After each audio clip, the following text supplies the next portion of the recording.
বিসমিল্লাহির রহমানির রহিম। দর্শক আসসালামু আলাইকুম। যত লার্নিং তত আর্নিং, এটা আমরা সবাই বুঝি। আপনি যত বেশি শিখবেন তত বেশি ইনকাম করবেন, যে কোনো ক্ষেত্রেই হোক। তো এখন আমরা আরব দেশে আছি বা ইন ফিউচারে আরব দেশে যাব, তাহলে আমাদেরকে কী করতে হবে? বেশি বেশি শিখতে হবে আর্ন করার জন্য, উপার্জন করার জন্য। যারা অলরেডি আরব দেশে আছেন, আপনারা সকলেই এটা বুঝতেছেন যে আরবি ভাষা জানার কোনো বিকল্প নেই, অবশ্যই জানতে হবে, শিখতে হবে। আর যারা এখনও জান না, ইন ফিউচারে ইনশাল্লাহ I salute you, I pray to Allah for ইনশাল্লাহ you will go there, but you have to learn. আপনাকে শিখতে হবে আরবিতে কথা বলা। সো ঘাবড়ানোর কিছু নেই, ইনশাল্লাহ এক এক করে শিখবেন। আমি আপনাদের জন্য অনেক সুন্দর কোর্স তৈরি করে রেখেছি, আমার সাথে যোগাযোগ করবেন। ভিডিওর নিচে ডিসক্রিপশন বক্সে আমার নাম্বার দেওয়া আছে। দর্শক, কাম টু পয়েন্ট। দৈনন্দিন জীবনে ব্যবহার হয় এমন কিছু শব্দ বাক্য দিয়ে ক্লাসটি তৈরি করেছি। প্রথমে এখানে লিখেছি, দেখেন, কাম রকম ইনতা গুরফা, যে তোমার রুমের নাম্বার কত। এখন আমি এখানে রুমের নাম্বার দিয়েছি। আপনি মনে করেন এই রুমের নাম্বারটা রিমুভ করে আপনি আপনার মতো করে ইচ্ছা মতো অনেক কিছু দিতে পারেন। আগে বাংলাতে এভাবে বাক্য তৈরি করবেন। যেমন আমি যদি বলি, আমি দিয়েছি কি কাম রকম নাম্বার কত। আমি যদি বলি কাম রকম ইনতা মক্তব, মক্তব অথবা মাকতাব বলতে পারেন, তোমার অফিসের নাম্বার কত। কাম রকম ইনতা এটা সেটা ইনতা মালাবিস, হ্যাঁ, এরকম আরও অনেক কিছু আছে যেগুলো আপনারা বসিয়ে এরকম প্র্যাকটিস করবেন। সেই জন্য জানতে হবে শব্দের অর্থ। সেই জন্য আপনাকে আমার এই ফুল কোর্সটি ক্রয় করবেন। আমি আপনাদের জন্য একটি 200 পাতার একটি বই তৈরি করেছি আলহামদুলিল্লাহ। সেটা আপনার মোবাইলে পিডিএফ আকারে বুঝিয়ে দিব, অলসো হার্ড কপিটাও পেয়ে যাবেন। এবং অলসো এই বইটির পেজ বাই পেজ 100টি ভিডিও ক্লিপ আছে। এরপর লিখেছি, দেখেন, কাম সাইয়েরা। তাহলে প্রথম বাক্যের মাধ্যমে আমরা শিখেছি কাম রগম ইনতা গুরফা, তোমার রুমের নাম্বার কত। কাম রকম, কাম মানে কত, রকম মানে হচ্ছে নাম্বার, ইনতা মানে তুমি বা ইন্থ মানেও তুমি, আন্তা মানেও তুমি, আবার আন্তা মানে আপনিও হয়, আন্তা। গুরফা মানে রুম। সো আমরা পেয়েছি কাম রকম, নাম্বার কত, কাম রকম নাম্বার কত। দর্শক, নেক্সট যে বাক্যটি লিখেছি, কাম সাইয়েরা মৌজুদ হুনাক। আমরা সকলেই জানি কাম মানে হচ্ছে কত। এটা আমি আরও কয়েকটি ক্লাসে আমি বলেছি, খুবই গুরুত্বপূর্ণ একটি শব্দ কাম।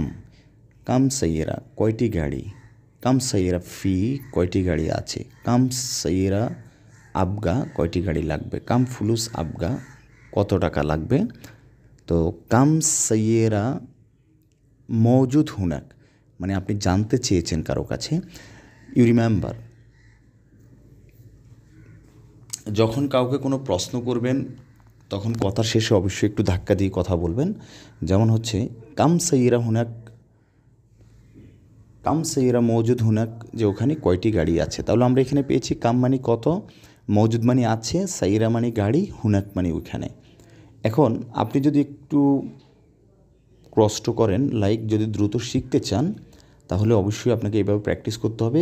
এই ক্লাসের বাইরেও প্র্যাকটিস করতে হবে। যেমনটা হচ্ছে আমি লিখেছি কাম সাইয়েরা মৌজুদ হুনাক, আপনি বলেন কাম আমেল মৌজুদ হুনাক। কাম আমেল, আমেল মানে কি শ্রমিক, আমেল শ্রমিক, কাম আমেল মৌজুদ হুনাক।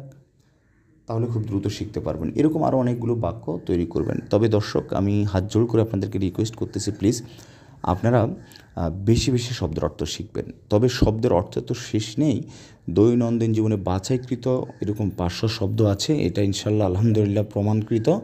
এই শব্দগুলো যদি আপনি আগে শিখেন তাহলে খুব সহজে আরবিতে কথা বলতে পারবেন ইনশাআল্লাহ। এই শব্দগুলো আগে শিখবেন। যেমনটা হচ্ছে আমি যে বইটি তৈরি করেছি, সরি, যে কোর্সটি আপনাদের জন্য তৈরি করেছি, ওইখানে বইটির সর্বপ্রথমে 1500 শব্দ দেওয়া আছে। ওই শব্দগুলো থেকে বাছাইকৃত 500 শব্দ আমি আলাদা রেখেছি, যে শব্দগুলোর মাধ্যমে আপনি দ্রুত শিখতে পারবেন। সো আপনারা যারা এখন আমার কাছে যোগাযোগ করেননি, দ্রুত যোগাযোগ করবেন ইনশাআল্লাহ। তো হচ্ছে, তাহলে আমরা বেশি বেশি শব্দের অর্থ শিখব। এরপর লিখেছি, দেখেন, হিনি বা হুনা, হুনা মানে ওইখানে, হিনি মানে ওইখানে। হিনি এখানে, হুনা এখানে। আচ্ছা, হিনি মানিও এখানে, হুনা মানিও এখানে। হিনি কাম সানা খালাস, এখানে কয় বছর শেষ হয়েছে। হিনি কাম সানা, হিনি কাম সানা, কাম মানে কত, সানা মানে কি বছর। হিনি কাম সানা খালাস, এখানে কত বছর শেষ হয়েছে। হিনি কাম সানা শোগল, এখানে কত বছর কাজ করতেছেন। হিনি কাম সানা মজুদ ইনতা, এখানে কত বছর আপনি আছেন। মজুদ মানে আছে, ফি মানিও আছে। তাহলে হিনি অথবা হুনা আমরা বলতে পারি, হিনি মানিও এখানে, হুনা মানিও এখানে। এরপর লিখেছি, কেফ, তাহলে সানা মানে বছর, খালাস মানে শেষ। নেক্সট লিখেছি হচ্ছে কেফ মালুম ইনতা, তুমি কিভাবে জানো, তাই না? কেফ, কেফ মানে হচ্ছে কিভাবে, মালুম মানে জানা। কেফ মালুম ইনতা, কেফ মালুম ইনতা, তুমি কিভাবে জানো। স্লোনে মানেও কিভাবে, কেফ মানেও কিভাবে। কেফ মালুম ইনতা, তুমি কিভাবে জানো। কুল্লু নফর মুখ মাফি, সব লোক বিবেকহীনা।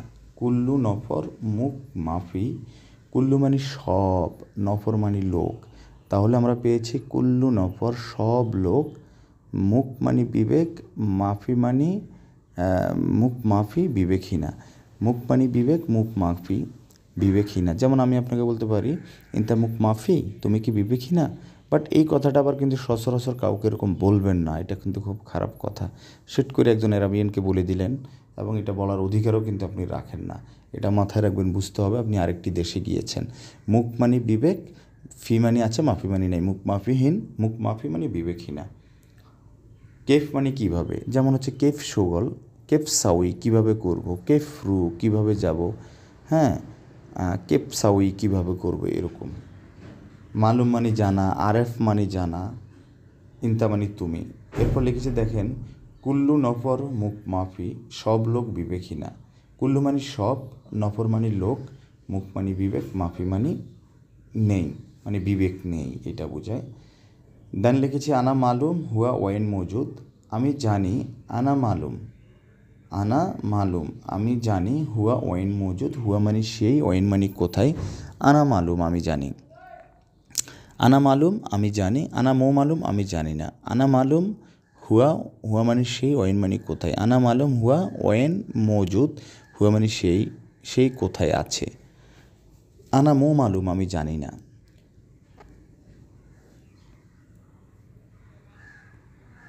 অ্যাট লাস্ট যে বাক্যটি লিখেছি সেটি হচ্ছে হুনাক শোগল খালাস বাদে নিজে, মানে হুনাক শোগল খালাস বাদে নিজে। হ্যাঁ, আমরা অনেক সময় বলি না ওইখানের কাজ শেষে তুমি চলে আসো, তো এখানে হুনাক না বললে হবে ওইখানে। এটা তো আমরা অন দ্য গ্রাউন্ডে যখন ফেস টু ফেস কথা বলি সেটা আপনিও বুঝতেছেন, আমিও বুঝতেছি। ওইখানে, ওইখানে মানে হচ্ছে কি, সেটা তো আমরা বুঝতেছি ওইখানের কথার ব্যাপারে, কাজের ব্যাপারে আমরা বলতেছি। তো আমরা খুব সহজে বলতে পারি শোগল খালাস বাদে নিজে, ইনশাল্লাহ। শোগল খালাস, শোগল খালাস বাদেন ইজি, মানে কাজ শেষে চলে আসবা। তো আমরা আরও সুন্দর করে বলতে পারি হুনাক, হুনাক শোগল খালাস, ওইখানকার কাজ শেষে, হুনাক মানে ওইখানে, ওইখানকার কাজ শেষে, শোগল মানে কাজ, খালাস মানে শেষ, হুনাক শোগল খালাস বাদেন মানে পরে, ইজি মানে আইস। হুনাক শোগল খালাস ওইখানে কাজ শেষে, বাদেন ইজি পরে আসিও। দর্শক, ক্লাসটি কেমন লেগেছে একটি কমেন্টস করে অবশ্যই জানাবেন। থ্যাংক ইউ, সালামু আলাইকুম।